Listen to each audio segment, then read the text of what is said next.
دہشت گردی بلا شبہ ملک کا ایک بہت بڑا اور انتہائی سنگین مسئلہ ہے۔ ایک طویل وقفے کے بعد 1.5 عشرے قبل 9/11 کے نتیجے میں دنیا کا سیاسی منظرنامہ بدلا تو اس کے مضمرات نے دور دور تک عالم انسانیت کو اپنی لپیٹ میں لے لیا، اور 15 سال گزرنے کے باوجود دنیا 9/11 کے آفٹر شاکس سے نکل نہ سکی۔ آج بھی سیاست، دفاع، اقتصاد و معیشت اور تعلیم سے لے کر سماج کے دیگر چھوٹے بڑے معاملات تک تقریباً آدھی دنیا کا بال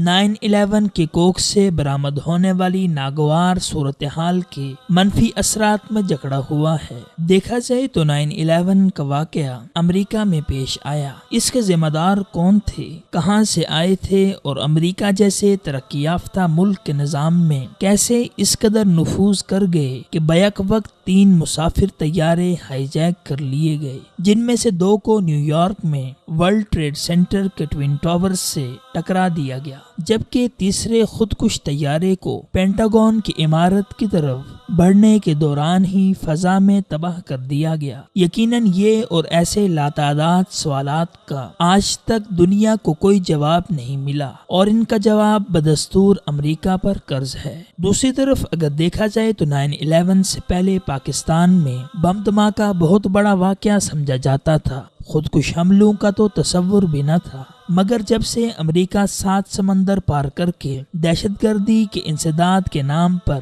پاکستان کے پہلو افغانستان میں آ کر بیٹھ گیا ہے، پاکستان کا امن و استحکام بری طرح تباہ ہو کر رہ گیا ہے۔ اس دوران ایک وقت ایسا بھی آیا کہ جب پاکستان میں اس قدر بم دھماکے اور خودکش حملے ہونے لگے جتنے براہ راست جنگ سے متاثرہ افغانستان اور عراق میں بھی نہیں ہوتے تھے۔ چنانچہ 9/11 کے بعد پاکستان میں شروع ہونے والی دہشت گردی کے نتیجے میں اب تک 60,000 پاکستانی جان سے ہاتھ دھو بیٹھے ہیں، جن میں اعلیٰ فوجی افسران اور جید علماء کرام سے لے کر ایک عام آدمی کے جگر گوشے تک ہر شعبہ زندگی کے افراد شامل ہیں۔ املاک، سماج کے حصی اور مانوی ڈھانچے اور اموال کے نقصان کا تو کوئی اندازہ اور حساب نہیں ہے۔ یقیناً اگر امریکہ خطے میں یہ جارحیت نہ کرتا تو یہ حال ہرگز نہ ہوتا، کیونکہ امریکہ اور اس کے اتحادیوں کی قوت قاہرہ کی جنایت کاریوں اور جارحانہ مداخلتوں سے پہلے نہ صرف پاکستان بلکہ پورے خطے میں سوائے مسئلہ کشمیر و فلسطین سے وابستہ امن کو لاحق خطرات کے اس ضمن میں کوئی اور خطرے کی بات نہ تھی۔ خطے کے لوگ اپنی ہمت اور مقصوم کے بقدر تعمیر، ترقی اور خوشحالی کی طرف قدم بڑھا رہے تھے، مگر اس سازش اور اس کے بعد جنم لینے والے حادثات اور سانحات نے پورے خطے کو بہت پیچھے دھکیل دیا ہے۔ یقیناً اس سے یہ بات پایہ ثبوت کو پہنچتی ہے کہ دہشت گردی اور بدامنی کا اصل اور بنیادی ذمہ دار امریکہ ہے، اور اس کی وہ پالیسیاں ہیں جو امریکہ کی جنبش لب، اشارہ آبرو اور ماتھے کی شکنوں کو سامنے رکھ کر تشکیل دی گئی ہیں، اور جن کی ترتیب و تشکیل میں عوامی مقبولیت اور نمائندگی سے محروم سابق ڈکٹیٹر کے اپنے اقتدار سے منسلک مفادات جوہری حیثیت رکھتے تھے۔ بدقسمتی سے یہ پالیسیاں آج بھی جاری ہیں۔ اسی وجہ سے محب وطن حلقوں کا آج بھی یہ بنیادی مطالبہ ہے کہ ان مفاداتی پالیسیوں کو ختم کر کے ملک و قوم کے وسیع تر مفاد میں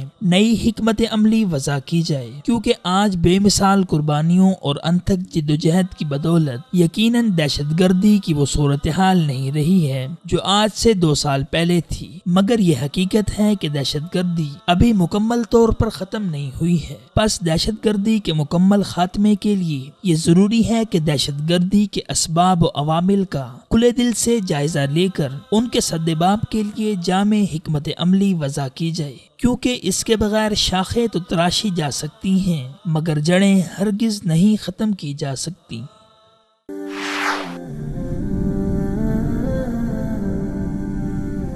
وصال اردو، حق کا راہی